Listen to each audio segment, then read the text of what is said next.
Roger Corman is such a sort of intimidating figure, you know, especially back then, still to this day, because he's so statuesque and he's so handsome and he's got a very commanding presence. And he was, he was sort of almost like fatherly in a way. It was like he wants to teach you, how to do it right so you don't waste the money. And he was really very nurturing. He said to me that the most important thing that he could tell me to do when I was directing was to sit down in the director's chair as much as possible. And I thought, why is that? And then I knew, because it's really an exhausting job, especially when you're working for Corman, because you're working extra long days. I wasn't in the Directors Guild at that point, I remember driving home from a set of Suburbia. We shot it in Downey. And I remember driving home at like 5 in the morning and being so tired that I fell asleep at the wheel and ran off the freeway.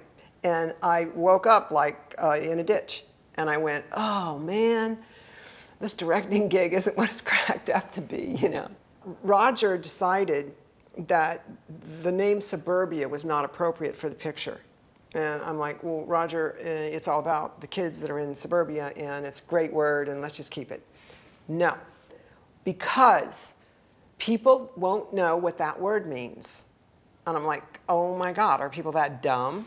So here's what he does. Okay, he does his own little survey. He hires these kids for probably back then, which was like $2, $3, $4, $5 an hour, who knows, to go out to the shopping centers and have a little thing saying, would you like to see a movie called Suburbia, The Wild Side, or Rebel Kids, or whatever, right? So he comes back with his little survey, and he goes, I think the name of the movie is going to be The Wild Side.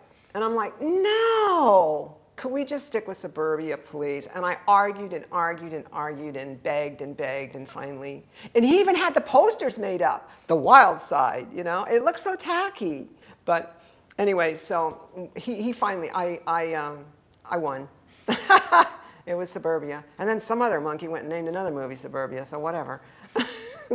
I remember going down to the studio that he had in Venice and, looking around. And he actually gave me a little tour of the place, which was kind of cool. Here's my special effects room, and here's some guy making a claymation dinosaur or whatever. And then there was like the prop room with all, he recycled everything. Do you know what I mean? See, Roger Corman was the original recycler. I remember him saying to me, you got any ideas that would work for this set right here? And I'm like, I'm not really a horror movie, sci-fi kind of chick, but I'll think about it. It's like, we're not going to tear this set down until we shoot 5 more movies on it. Paint it.